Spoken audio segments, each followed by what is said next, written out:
All right, welcome everyone to the first edition of Pragmatic's new online AMA and product chat series. This is our inaugural event, and we're super excited that so many of you have decided to join us today. But before we get started, just to kind of address the elephant in the room, less than 3 weeks ago, the world changed drastically in a way that, at least for me, I've never experienced in my career. And this kind of global, large-scale change, of course, brings a ton of questions. And I am not going to pretend that we at Pragmatic or that myself or Paul can answer any of those really critical big questions on people's minds with this new reality. But we did think that we might be able to help answer some of the questions as it relates to product management, product marketing, even the new sort of training paradigm, and that we were also uniquely positioned to be able to host conversations about the questions we don't have answers to, right? That none of us do. Things like, how do you price products during a crisis? How do you market in a time when no one is buying? Or even, how do you do Nahito visits when no one is in the office to visit? And so we're setting up two different interactive online channels for these conversations. The first, which is what we're test driving today, is a weekly Ask Me Anything or mailbag session. Fridays, 10:30 Pacific, 1:30 Eastern. One of our instructors will be answering questions, facilitating discussions on topics sent in by you during the week and asked by participants in the call. We'll get through as many as we can, so feel free to start submitting them in the chat function, and thank you for those who already submitted their questions via email. And as those we can't get to today, we'll try to address in blogs or podcasts or in other mediums, or if it's a particularly meaty topic, something super passionate that we get.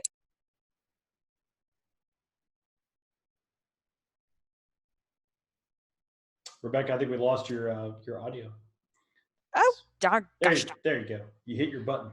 I did. I totally hit it's my excitement. I hit my button in the excitement. So I'm going to put the button down. Keep my hands where everyone can see them. But the product chat is the other sort of new online conversation channel. This will be informal discussions with one or two or even three product pros where they present some best practices and tips on a topic and then really open up the Zoom channel for discussion and questions. So less formal than a typical webinar, but still with lots of really good takeaways and a good chance to kind of share best practices and feedback with peers.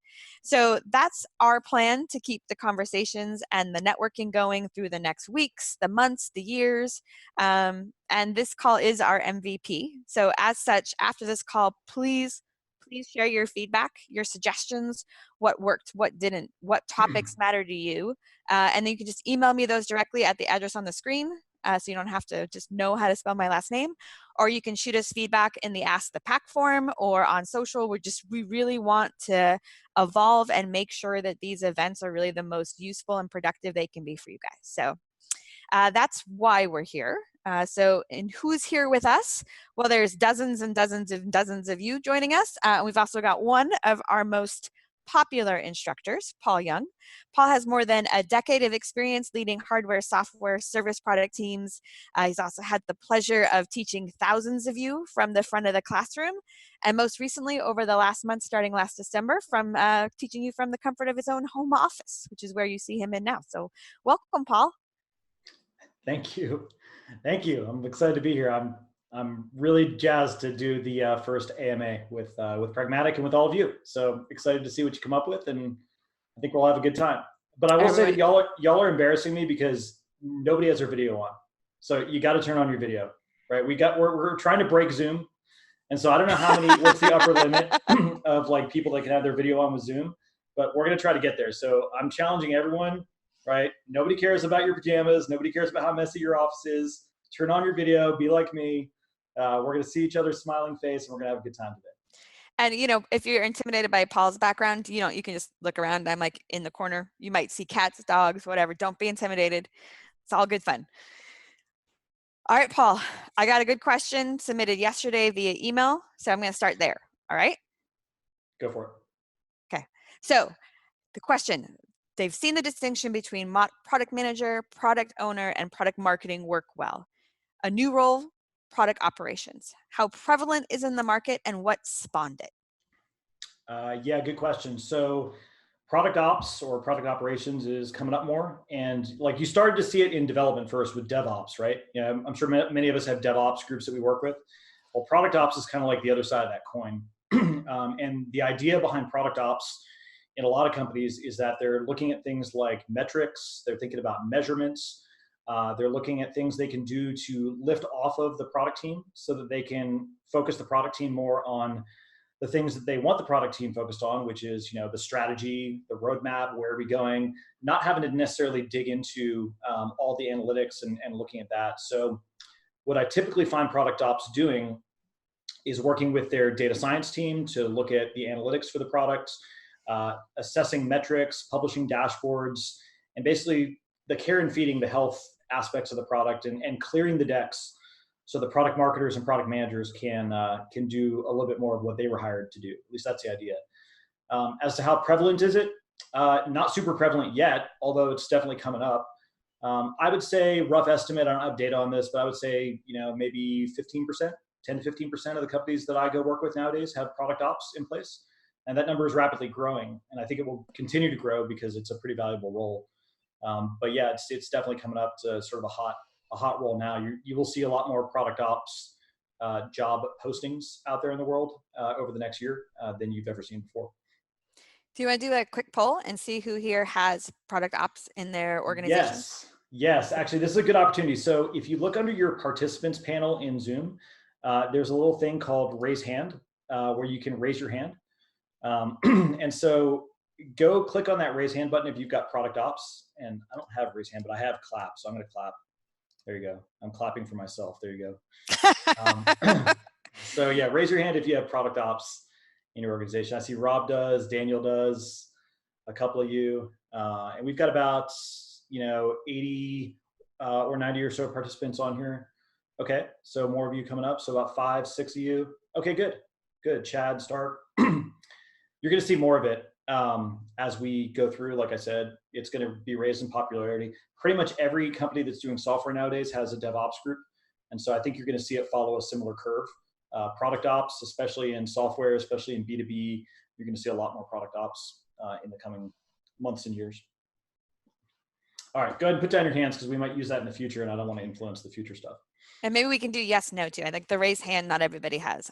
I'm not sure why, but yeah, okay. Sometimes it's hard to find. Okay. Yes. Another good question that just came in from chat. So it's really about working in this environment that we're in today, and whether or not they should still be sort of making the same types and decisions that they had in the past and kind of taking that same firm leadership role, or do they need to side on the kind of go on the side of caution and see where chips fall? Well, every business is different, right? You know your business better than any of us on this call. But I kind of look at it as two separate questions, right? The first question is from your product strategy, from your business strategy. Yeah, you're probably going to be a little bit more cautious right now, depending on the type of business you're in. Obviously, if your business is to build N95 masks, then you're going to be pretty aggressive, right? Now's the time to expand.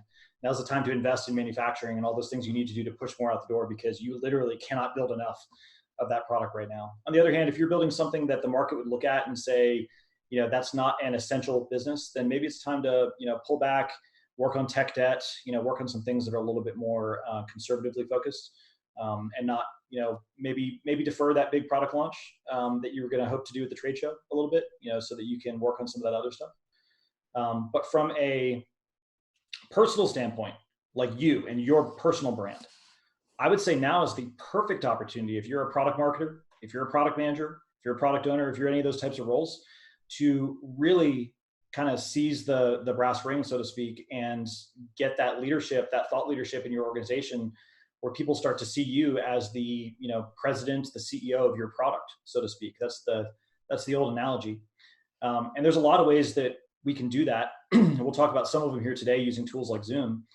But this is an opportunity for you to show the data you've gathered in the market, how we can apply that to make better decisions, drive decisions to be made. A lot of times I see companies get stuck in analysis paralysis when we're meeting on Zoom. When we're meeting on Zoom all the time, we can't actually make a decision, right? Product team, you've got a unique position in the organization to be able to say, no, we have the data. We have a decision that we need to make here. let's go forward and let's still get the important work of our business done, even though the world has changed a little bit.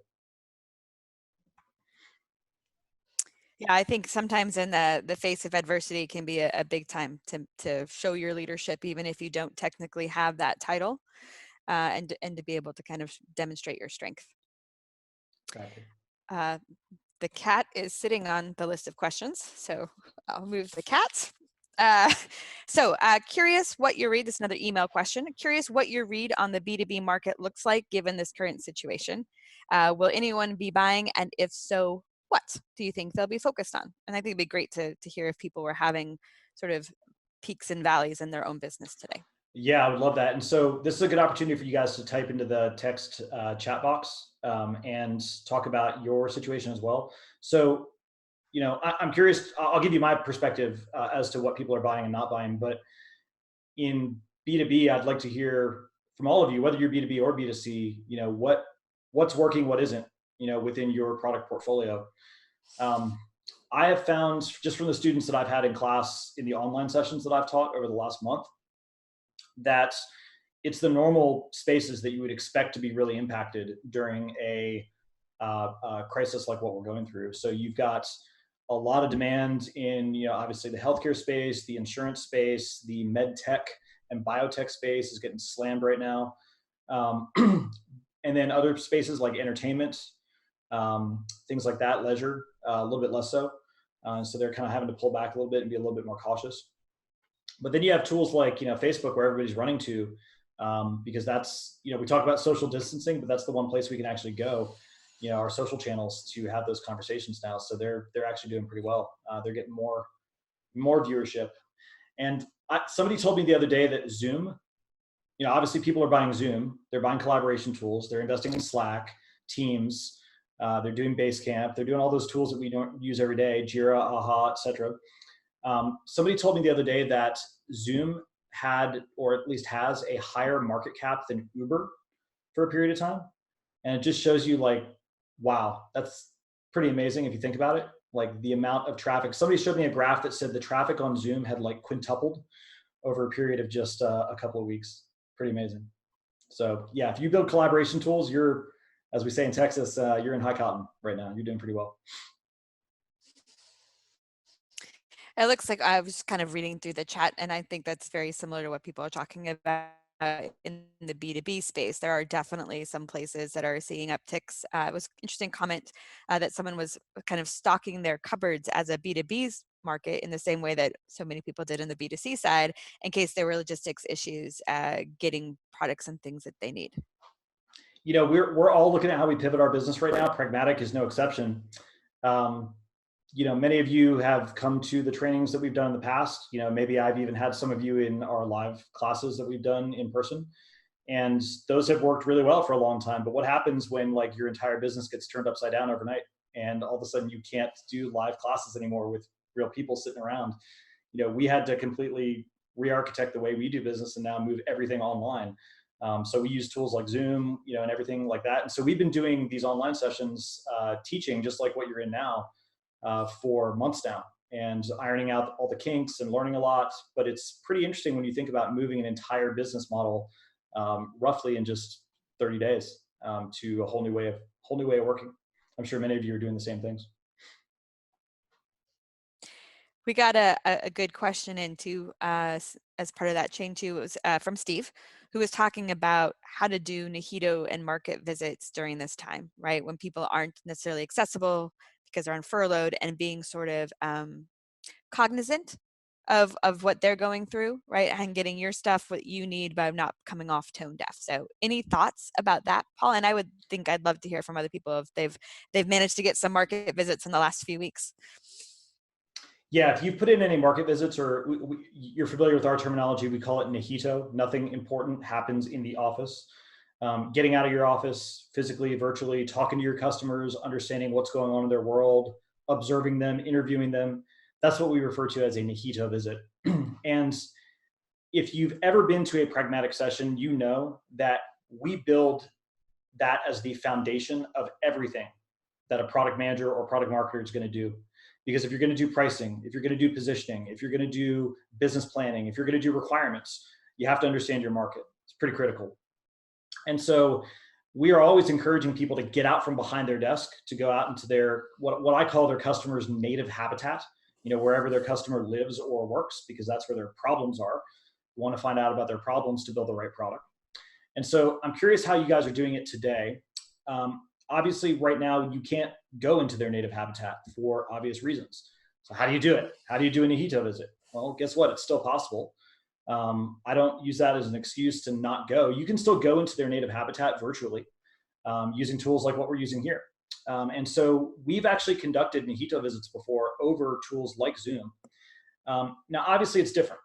If you are doing an in-person Nihito visit where you're sitting there with somebody in their native habitat, you get to walk around with them. You get some additional context, right? You can see what's in their office. You can see, what they're picking up and putting down and what their workflow looks like. You miss a little bit of that when you're doing it over video. But there's some things that you get when you're doing it over Zoom that you can't get when you're doing it in person. And like, for example, many of you are working on software. So one of the things I like to do if I'm doing a Nihito visit over Zoom is I ask my research target to share their screen as they go through and they're using my product. And I can actually record the session and I can go back and I can see what they clicked on, what they're using, what they're not using. And it's a lot harder to do that in person unless you're going to like hold your phone over their, over their shoulder as they use the product. And so I think that's an added benefit that you could do over online. It's a little harder to do in person. Jeannie, Powell mentioned something that they do. I don't know, Jeannie, if you want to unmute and share, if you just want me to read, if you're shy. Hey, yeah, hi. Yeah, so we work with academic institutions, specifically with libraries at major, Yale, Harvard, all that sort of stuff. And they use our software and they're trying to figure out how to manage this stuff. And what we did, first we did our own AMA, I guess that was a week ago, which was wildly popular and helpful, which included things like, me and my t-shirt with my cat behind me, but also information about like, what are things that you can do to give your employees projects to work on that they can do from home, like giving them some helpful tips like that.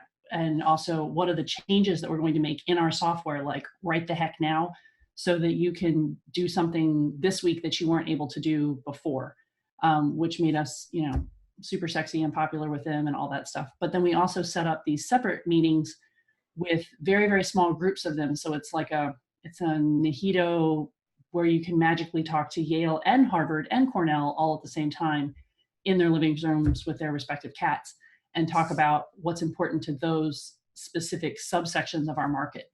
Because public libraries have very different needs than, say, MIT or something like that. So that was something we're doing next week. They're super excited about it. They love the fact that we even came up with the idea. We haven't even done it yet and they already love us. So it's adding a lot of goodwill. And I think will get us a lot of valuable data, just like a Nihito visit. I think it's great that you get the data, but they think of it as a service for them. So totally. Yeah. Like it's a win-win for everybody. Yeah. Yeah. And what's interesting about that, I think that's a great example, is that, one, it makes you the hero and they're doing all the work. I love that. But the other thing is that we've been talking a lot about social distancing. You hear that in the news, that term. And I don't actually like that term. I think physical distancing is probably the better term, because we can still get social on a tool like this and be social with one another and have those conversations and do our research while still being physically distant. And so I use the term physical distancing rather than social because I think there's still a lot of work that we can do there. So there is a question here, and then there's lots of people in agreement, and I would throw my hat in the yes category as well. But since we've been working from home, since the company has switched, we've been swamped with meetings and wondering if other people are seeing the same thing. Maybe a good time to use those yes, no buttons again. But since you've gone from work from home, do you have more or less? Well, I can't do a yes, no with more or less, but do you have more meetings? Well, let's do it this way. If you have more meetings than you've ever had before, hit the yes button. If you have less or fewer meetings than you've had before, hit the no button. We'll see. It'll be like our little informal poll. So yes is for more and no is for less. I'm not sure I have more, Paul, but I realize like my eyes hurt a lot more because usually I do in-person meetings, a good chunk of the day, and then you're on the computer, and I'm always on the computer having meetings this way. So yeah, like I see more of the people have more meetings than fewer so far anyways. So I would say that for me, it's pretty similar. Now, obviously, it's a little different for me because, as an instructor, I lead sessions, and I would do that in person or online. But I also, like all of you, have meetings that are going on outside of the teaching that I do. But yeah, your eyes hurt a little bit more. You're a little bit more drained at the end of the day. It wouldn't seem like it'd be more draining. I mean, you're in your home, you're in your office, you've got your cats, and so on. It doesn't feel like it'd be more draining. But I tell you, I walk out of my office at the end of the day, and I am just beat. I'm sure many of you feel the same way. And so, how do you carve that down? Standard meeting productivity stuff, right? Say no, first of all. You don't have to be in every meeting. And I would be saying this whether you were working from home right now or whether you were in an office. Product managers go to too many meetings, period. We do an annual survey of the greater product management and marketing community, and it's available on our website right now. In fact, Rebecca, maybe you or one of your team could actually put a link to that annual survey in the chat if people want to go click on it. But in that survey, we collect a lot of data from your peers about how much time you're spending in meetings and emails and things like that. And the last time I looked at the data, product managers, product marketers, they spend something like 50 hours per month in meetings and an equal amount of time on emails. So if you think about that, you spend over 2 weeks a month, over half a month on meetings and emails. And that number is probably going up right now. And for me anyways, as somebody who's done product my whole life, when I see that, what it tells me is I know what you're not doing, which is you're not spending time in the market. Because if you're spending all day on internal meetings, then you're not out there doing the other strategic part of your job. You're working with engineering and so on. All that's good stuff. But you got to spend time in the market. How can you do that if you're spending half your time in meetings? And so a key part of that is saying no. How do you say no to a meeting? It's easy. You hit that decline button. And then if that meeting comes back to you, then you know that you probably needed to be there. But I always think back to my mentor. My mentor, when I was a young product manager, I went on vacation once, and I came back from vacation after a week or two away from the office, and I had like 2,000 unread emails. And I was freaking out. Oh my gosh, I have all these unread emails. What am I going to do? And he looks at me and says, Paul, delete all of them. I said, what? He says, delete every single email. I said, what? And I was like, this guy's telling me, and he says, if it's important, they will come back to you. If it's not important, they won't. And of those 2,000 emails, I think I got 2 that came back to me. And so I use that lesson now when I think about, do I need to be in this meeting, right? Chances are you don't. So think about that. Only go to the meetings where you really need to be there. Great. I have another question, actually back to sort of the Nihito visits when we're not there. And this was more about hardware. Since none of their players are in the spot, did you have any idea for hardware Nihito visits? That's a good question. I think it depends on what kind of hardware. Like I'll show you an example of a hardware product I just got. So first of all, I don't ever buy anything off Facebook, but like this showed up on my feed and I bought this. This is a little hardware device. It's called a AeroFit. And it's like a little it's a lung trainer that you you put it in your mouth and you breathe, and it has like resistance that you can put for inhale and exhale. And it gives you a little report on your phone about how strong your lungs are and how you're breathing.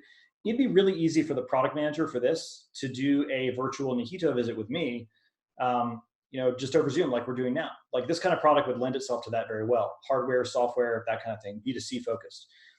On the other hand, if we're talking B2B, if we're talking about a network switch, from my time at Cisco, if we're talking about a cloud server, it's going to be a little bit more difficult to do a virtual Nihito visit.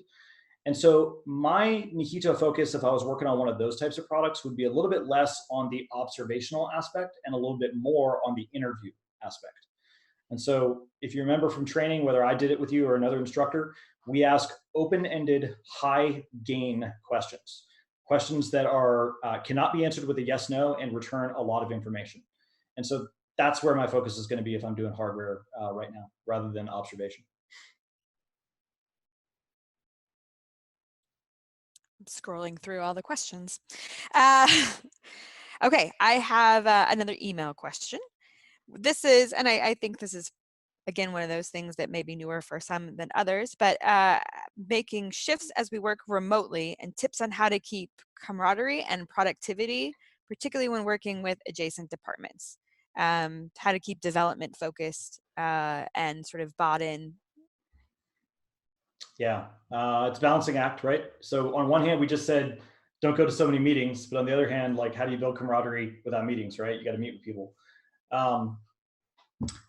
So my joking answer to this is 3 words: online happy hour.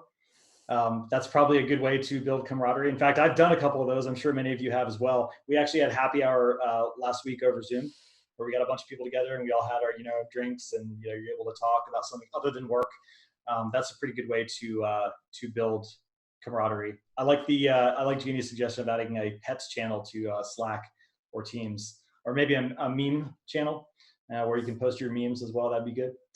I think the main thing we need to do is just have empathy. We need to have empathy for one another, right? Everybody's human. Everybody's trying to get through this situation together. Usually, I heard a great quote a while back, which is, when somebody else is misbehaving, we attribute it to their intentions. But when we're misbehaving, we believe we have the best intentions in heart.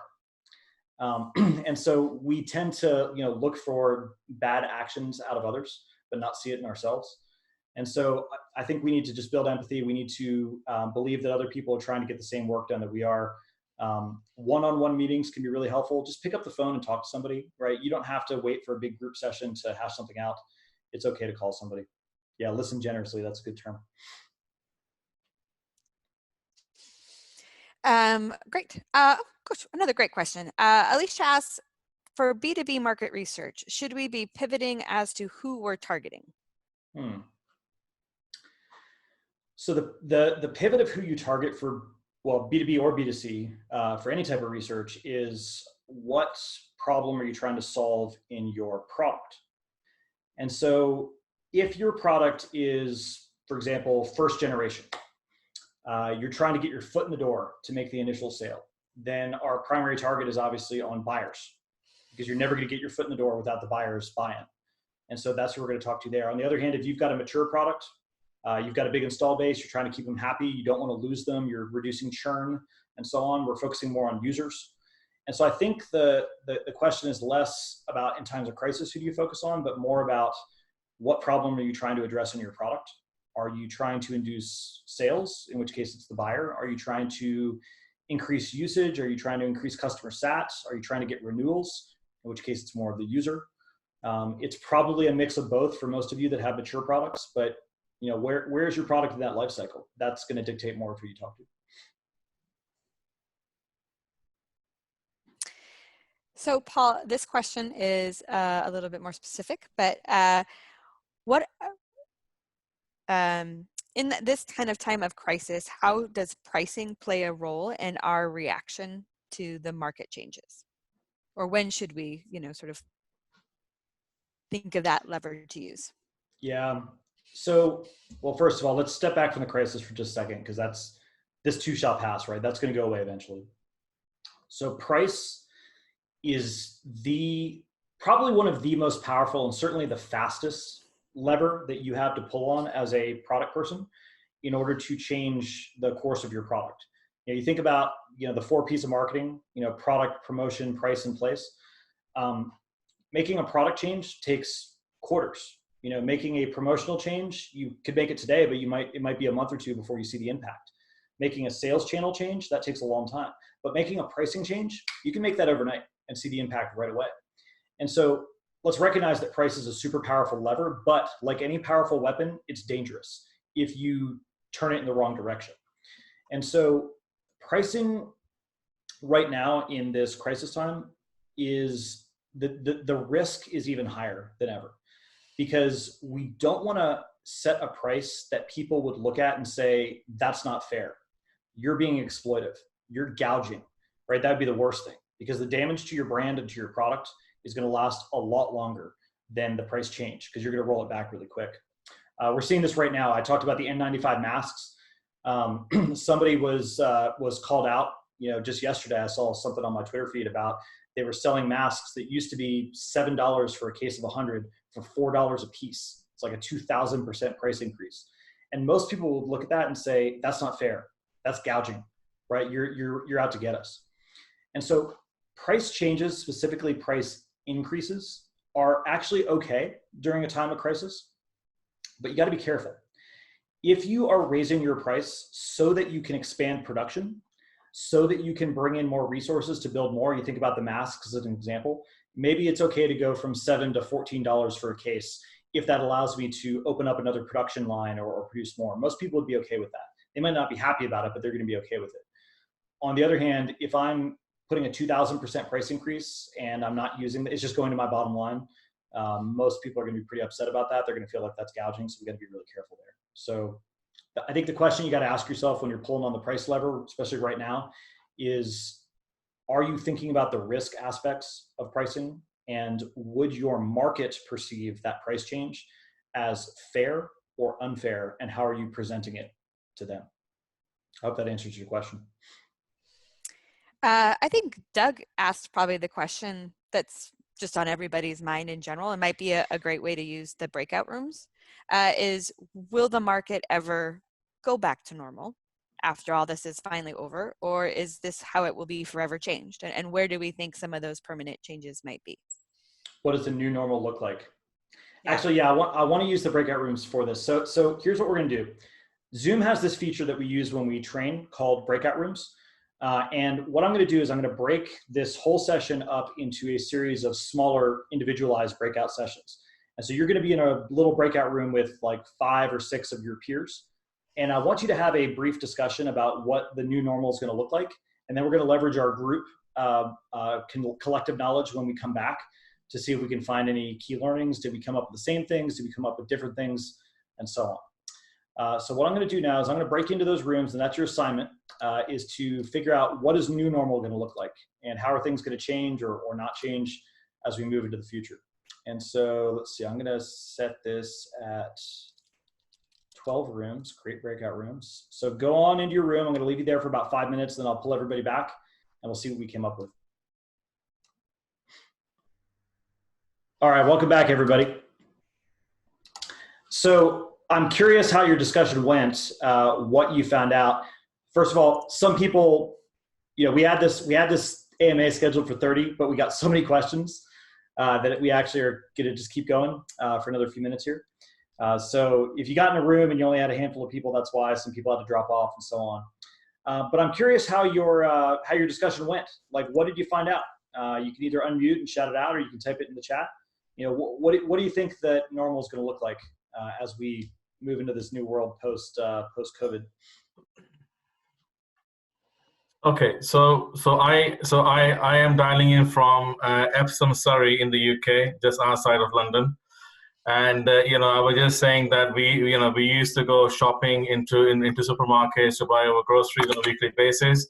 That's all died now to a large extent. After shelves have been emptied across the world, and so people are now receiving a lot more online deliveries, ordering online. So I think that potentially has made us think, actually, in an adverse way. I think it's good to go out. I think people are now thinking, well, I can spare 1 hour here and there by not sort of going in. That could be new normal. And I think, in terms of feature and function of new products, the question is, how long will this virus last? Is it a couple of months? Is it 8 months? What happens when the current set of products are not being used? What are the new problems that we need to discover? So, and then how will the feature and functions change, for those new problems? The latter is the unanswered question, in my opinion, that we probably all don't know the answer to currently. How long? Unless Paul, you guys have a view of your clients, how long do they think this would last in the US or across the world? Yeah, $1 million question, right?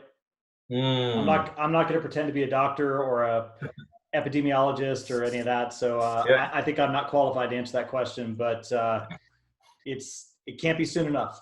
I'll just say that. Exactly. Yeah. Whenever it's done, we're all looking forward to that. But I think you're right. More people are going to transition to delivery, and we're all worried about like the crisis and how it's going to affect our business. But I think what a lot of people are also overlooking is that there's huge opportunity right now too. You think about companies like Amazon, Zoom, and so on, making really good business right now, like crazy good. I saw an article the other day that when you think about services like DoorDash, Uber Eats, things like that, it's starting up this whole new business model that we had never thought of before called, has anybody ever heard of ghost kitchens? And so a ghost kitchen is a restaurant without a storefront. It's a restaurant that only does delivery via like DoorDash, Uber Eats, and so on. And like, if you have a ghost kitchen, you don't need an expensive space, right? You don't need to have prime, storefront on a major thoroughfare, right? You could literally be almost anywhere as long as you deliver. And so it's going to kind of reshape some of those business models in ways that, we're not really expecting right now. That'll be interesting.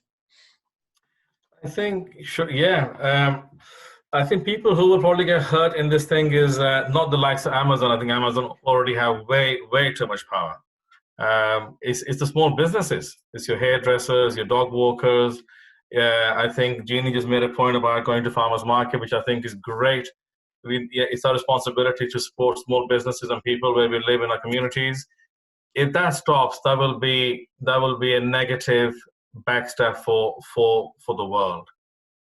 We have to consciously do things to, facilitate that, I think. Yeah. Anybody else have thoughts how things are going to change? What new normal is going to look like? Well, after Sunny was mentioning his point, in the U.S., we do have our government providing stimulus for small businesses because, to your point, they are essential for the world, for the global economy. So some sort of protection for those small businesses who are having a hard time paying their employees, even be able to sustain themselves when we get ahead of all of this is a real challenge. So that's what the U.S. is doing. I would hope that other countries around the world would follow suit. To the extent they can, yeah. Yeah. I mean, I was talking to a product manager the other day, and he was saying, well, I work in B2B. I sell to large enterprises. This doesn't really affect me. This doesn't really affect me. I said, no, think again, buddy. That's the opposite of true. Yeah, because those enterprise level businesses, like it's consultant based, they're also trimming the fat probably more so. And so everything is getting impacted, and it just goes to show how globally we are connected as a society. We thought with social media we were connected to each other, but now we're seeing that that's just the tip of the iceberg. But I will say this though, being like from a personal level, just the type of emails, you listen to the radio, you just cannot escape this topic of COVID-19, and it's very mentally exhausting. So to be able to perform at the top of your game in your work, be the best mother, be the best everything that you can be, but have this mental drain on you every single day is right. Tough. But at the end of the day, like for me, I almost have to tune out at the end of the day, the work day. I have to sort of tune out all of the COVID-19 talk because it will drive you crazy. Well, so here's a thought, and I totally agree with you. We'll get away from the product management stuff and marketing stuff for just a second and just talk about you personally, right? Mm-hmm. You got to take care of yourself, everybody. You got to stay healthy and all that. One upside to this whole situation over the last month or two and going forward for however long it goes forward, at least for me personally, is I've been eating healthier. My workouts have become more consistent. I've been walking around my neighborhood. I get like a 2-mile walk in every day. I'm doing a workout competition with another instructor on our watch. And, I give her a hard time because I beat her every single week. She didn't like to hear that. But we go back and forth, and it's, there are ways to still be social and still get out there and get some fresh air, get some sunlight. And like you said, remain on the top of your game. Turn off the news, right? I only listen to the news for like 15 minutes a day when I ask Alexa in the morning what's going on. And that's it. Because like you can very easily depress yourself if you turn on CNN every night. Just don't do that. Don't do that. I agree. Thank you. All right.